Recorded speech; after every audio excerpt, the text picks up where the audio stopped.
آپ دیکھ رہے ہیں بزنس لنچ اور آج ہم بات کر رہے ہیں کہ 2011 میں ہمیں کیا توقعات ہیں، کیونکہ ہم نے 2010 میں دیکھا کہ قومی اسمبلی نے 18ویں ترمیم سمیت 38 بل جو ہے منظور کی. ہم نے دیکھا کہ سیاسی عدم استحکام جو تھا وہ عروج پر آ. ساتھ ملک کی معیشت کی حالت آپ لوگوں کے سامنے ہے. ہم نے دیکھا بجلی گیس کی لوڈ شیڈنگ نے عوام کا جینا دوبھر کر دیا. ہم نے دیکھا کہ مشرف صاحب بھی خبروں میں رہے. ہم نے دیکھا کہ وکی لیکس کے انکشافات بھی سامنے آئے. لیکن اس سب پہ ہم بات کریں گے اور اس میں آپ کو بھی شامل کریں گے. جیسے ابھی ڈاکٹر انور صاحب آئے تھے، اسی طرح آپ لوگ بھی ہمارے ساتھ آ سکتے ہیں، شامل ہو سکتے ہیں. کال کریں گے آپ ہمیں 35371480 پہ، 35371480 پہ. ایس ایم ایس کر سکتے ہیں. اس کے ساتھ ساتھ LW لکھیے، اسپیس دیجیے، اپنے کمنٹس لکھیے، 8881 پہ سینڈ کر دیجیے. بات کر رہے تھے ہم پہلے کہ ڈاکٹر انور صاحب نے بات کی، تو اس میں میں چاہوں گی کہ آپ تھوڑی سی بات کریں. ڈاکٹر صاحب نے بہت اچھی بات کی، بڑی درست بات کری کہ ہم تھر کولڈ میں میرے خیال ہے بہت بڑے ذخائر ہمارے ہیں، شاید کتنے لاکھ ٹن کے، one of the major in the world. لیکن ہم نے اس کو ایکسپلور نہیں کیا. پہلے ہم اس کو کہتے رہے کہ جی ہماری کاسٹ نہیں آتی ہے. اس کے بعد اب جب ایک شاید آپ کو یاد ہوگا کہ آئل کے پرائزز بھی $140 پر بیرل تک ٹچ کر گئے تھے کوئی 3 سال پہلے. تو وہ وقت ایسا آ گیا ہے اور آ گیا تھا کہ ہم اس کو پوری طرح سے ایکسپلور کریں اور اپنے ملک میں جو ہماری انرجی ہے اس کو کول پہ ہم کنورٹ کریں ٹو پروڈیوس انرجی. لیکن انفارچونیٹلی ابھی تک اس کو ایکسپلور نہیں کیا گیا. میں سمجھتا ہوں گورنمنٹ کو توجہ دینی چاہیے. اصل پرابلم پھر وہی آ جاتا ہے کہ ہمارے ہاں جو بھی گورنمنٹ آتی ہے وہ صرف کبھی گورنمنٹ نے 5 سال پورے نہیں کیے. تو جو گورنمنٹ آئی وہ یہ سوچتی رہی ہے کہ یہ سال ہے، اگلا سال ہے، 2 سال ہے، 3 سال ہے. تو ان کا ایجنڈا بڑا شارٹ ٹرم ہوتا ہے، لانگ ٹرم ایجنڈے پہ وہ جاتے ہی نہیں ہے. اب جس طرح تھر کول کا ہے ایک لانگ ٹرم ایجنڈا ہے. میں سمجھتا ہوں کہ تمام پارٹیز کے ہیڈ کو جتنے مل کے بیٹھیں اور لانگ ٹرم پالیسیز بنائیں تاکہ جو طوفان اس ملک میں آنے والے ہیں ان کو 5 سال پہلے 10 سال پہلے تک ایڈریس کیا جائے کہ 5 سال بعد کیا ہوگا، 3 سال بعد کیا ہوگا اور فائنلی 10 سال بعد کیا ہوگا. پھر 5 سال بعد بیٹھیں، پھر اس سے اگلے 5 سال کی پالیسی بنائیں. تو پھر ہمارا ملک جو ہے وہ صحیح معنوں میں لے سکتا ہے، ایک اچھا ایشین ٹائیگر بن سکتا ہے. لیکن اگر ہم شارٹ ٹرم پالیسیز میں جائیں گے تو ہم روز بروز today we are sinking every day economically. ہم بہت خراب صورتحال میں دیکھ رہے ہیں. آج 200 جو ہم نے دیکھا کہ دیکھیے اسٹاک ایکسچینج تو ایک ڈفرینٹ چیز ہے. بیسیکلی جو ہمارے آپ دیکھیے آج ہم ابھی آپ نے جب بات چیت شروع کری تو آپ نے شروع کری آئل پرائسز سے. اگر آپ 3 سال پہلے چلے جائیں تو ہمارا روپے جو تھا وہ $60 کا تھا ڈالر کا. $60 سے 91 سینٹس کا ریٹ بنتے ہیں. آج $86 کا ہے. تو اگر آپ دیکھیں تو 25% کے قریب جو ہے وہ تو ویسے یہ صرف ڈالر اور روپے کی اس میں فرق پڑ گیا. تو اس حساب سے ڈالر ہم کب ویک ہو سکتا ہے، پاک روپی کس طرح مضبوط ہو سکتا ہے کہ سب سے پہلے ہم فوکس کریں کہ ہم اپنی ایکسپورٹس کو بڑھائیں. ہماری ایکسپورٹ کس طرح بڑھے گی؟ گورنمنٹ کی صحیح پالیسی سے. دیکھیے لاسٹ ایئر ہمیں ایک بڑا اچھا چانس ملا. کاٹن کراپ کافی ملکوں میں خراب ہو گئی تھی. کاٹن کے ریٹ جو ہیں آلموسٹ ڈبل سے بھی زیادہ چلے گئے تھے. ہم کو اس وقت اپنی کاٹن کی ایکسپورٹ روک کر کے ہم کو ویلیو ایڈیشن کی طرف چلے جانا چاہیے تھا. ہمیں کاٹن کی یارن کی ایکسپورٹ روک کے ہمیں ویلیو ایڈیشن کی طرف چلے جانا چاہیے تھا. یہ فیصلے گورنمنٹ نے کیے لیکن 10 مہینے گزرنے کے بعد کیے جب ہمارا میجر کاٹن کراپ جو ہے وہ کنزیوم ہو چکا تھا. تو اگر آپ ٹائملی ایکشن نہیں لیتے تو پرابلم ضرور کریٹ ہوتے. کوئی شک نہیں. یہاں پہ ہمارے ساتھ کالر ہیں، کال لیتے ہیں پھر اس پہ ہم بات کرتے ہیں. جو ہماری بات ابھی رکی ہوئی ہے RGST پہ ہم نے بات کرنا چاہی تھی. جی کون ہے ہمارے ساتھ؟ السلام علیکم. ہلو السلام علیکم. خواجہ شاہد ہیں ہمارے ساتھ. السلام علیکم. لائن ڈراپ ہو گئی ہے. خواجہ صاحب پھر سے آپ کال جو ہے وہ ملائیے گا. اس وقت ہم بات کرنے لگے تھے RGST پہ. میں نے اس لیے بات کرنی چاہیے، میں نے دیکھا ویسے تو ہمارے یہاں کوئی بھی چیز اس پہ شور ایک دم سے ہو جاتا ہے، لیکن یہاں پہ میں نے دیکھا کہ ہر کوئی اس کے مخالف. وجہ کیا ہے؟ دیکھیے میں یہاں سے شروع کروں گا کہ میں نے بعض وزراء کے اسٹیٹمنٹ دیکھے کہ جی یہ بڑے صنعت کار بڑے تاجر جو ہے یہ RGST دینا نہیں چاہتے. ان لوگوں کو پتہ ہی نہیں ہے کہ RGST ہے کیا. میں بڑی وضاحت سے آپ کے اس فورم سے کہوں کہ جتنے بڑے انڈسٹریلسٹ ہیں یا چھوٹے انڈسٹریلسٹ ہیں، ہر آدمی جس کے پاس NTN ہے، سیل ٹیکس رجسٹریشن ہے، وہ اس وقت جنرل سیل ٹیکس دے رہا ہے. اور اس RGST کے آنے کے بعد وہ لوگ جو آلریڈی دے رہے ہیں، جس میں جو ایک آرگنائز یونٹس ہیں، 100% لوگ اس ٹیکس دے رہے ہیں اور ان کو اس RGST کے آنے کے بعد فائدہ پہنچے گا, کیونکہ آج وہ کوئی 17% دے رہا ہے تو اس پہ RGST آنے کے بعد وہ 15% ہو جائے گا. تو لہذا یہ بیانات دینا کہ جی یہ لوگ ٹیکس دینا نہیں چاہتے, یہ سراسر غلط ہے. بزنس کمیونٹی کوئی پرابلم نہیں ہے, یہ ہم کو پتا ہے کہ اگر ہم ٹیکسز دیں گے تو یہ ملک چلے گا اور اس ملک کی ترقی ہوگی تو ہماری انڈسٹری یا ہمارا کاروبار جو ہے وہ ترقی کرے گا. یہ لوگ اپنے ذہنوں سے لوگ نکال دیں, خاص طور پہ منسٹرز وغیرہ یہ لوگ جو بیانات دیتے ہیں, پلیز ایسا نہ دیں. ہم لوگ پہلے محب وطن ہیں, ہم ٹیکس دینا چاہتے ہیں اور دے رہے ہیں.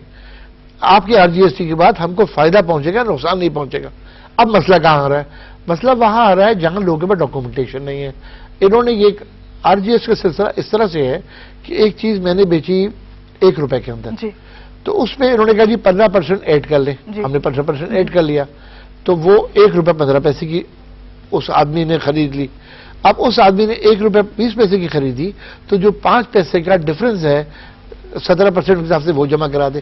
اس طرح جتنے ہاتھ چینج ہوتے رہیں گے وہ ٹیکس ایڈ ہوتا جائے گا. آپ کی بات کو مجھے کاٹنا پڑا, قطع کلامی معاف. یہاں پہ ہمارے ساتھ کالر ہیں خواجہ شاہد. السلام علیکم خواجہ صاحب. وعلیکم السلام. لائن کر گئی تھی.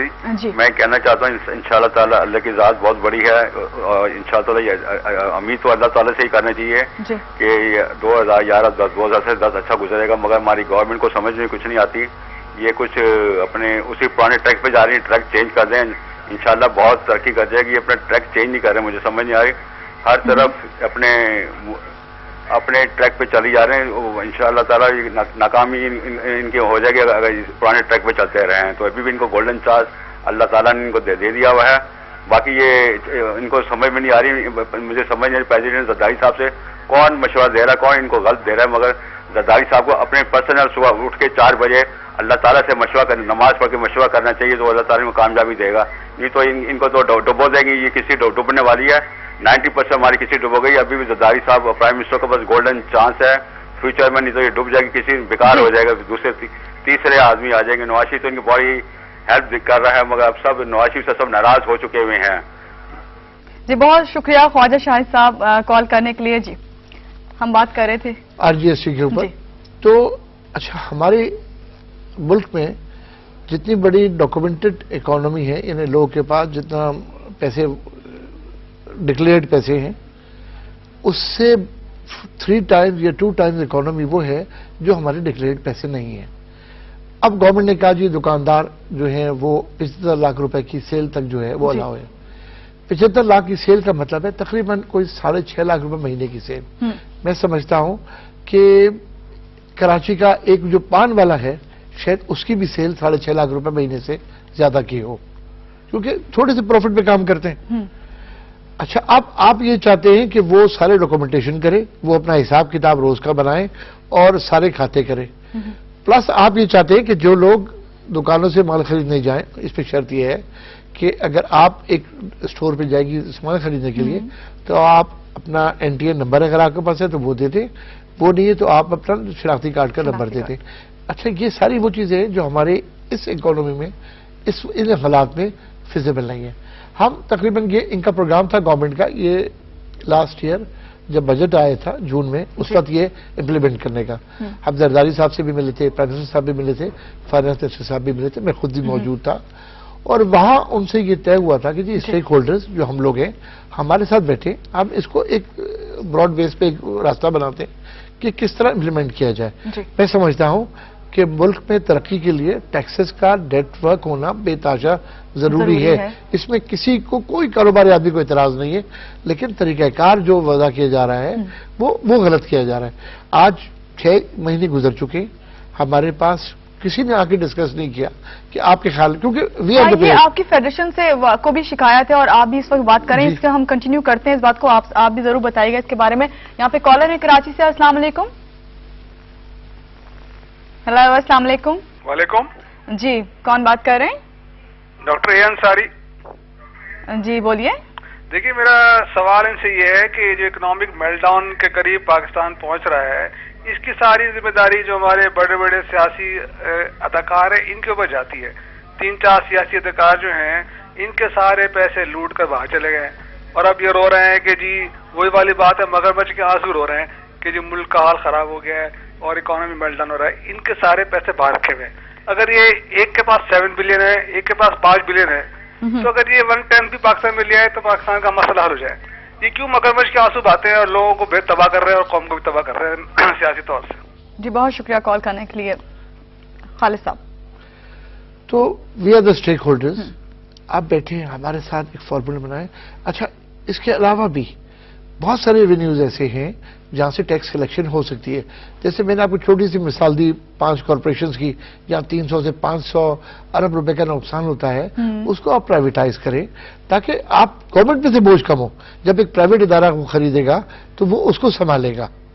آپ 5% نہیں 2 کیجئے 3 کیجئے، لیکن پروگریس تو کریں. آج 3 سال ہو گئے، کوئی اس میں چیزیں آگے نہیں بڑھی ہیں. میں سمجھتا ہوں سب سے امپورٹنٹ جب کشتی ڈوبنے لگتی ہے تو اس کا بوجھ اتارا کرتے ہیں. ہمارے پہ سب سے بڑا بوجھ جو ہے وہ یہ والا ہے. اگر آپ نے اس ملک کی اکانومی کی کشتی بچانی ہے تو آپ بوجھ کو ہلکا کریں، اور سب سے پہلے یہ کریں.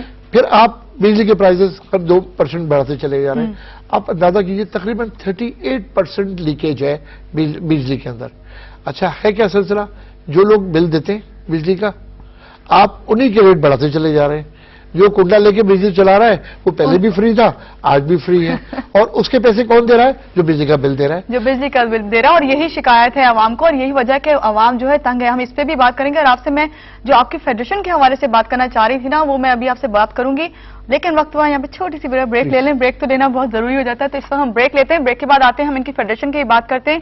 ہم یہ بھی بات کرتے ہیں کہ ہم جو لوگ کنڈا لگا کے بجلی چوری کر رہے ہیں ان کا بل ہم دے رہے ہیں، کیوں دے رہے ہیں، یہ بھی وجہ یہ بتائیں گے ہمیں. خالد صاحب ہمارے ساتھ اس وقت موجود ہیں. لیتے ہیں آپ ایک چھوٹی سی بریک، پھر آتے ہیں. بہت ساری باتیں اور ٹائم بہت کم ہے.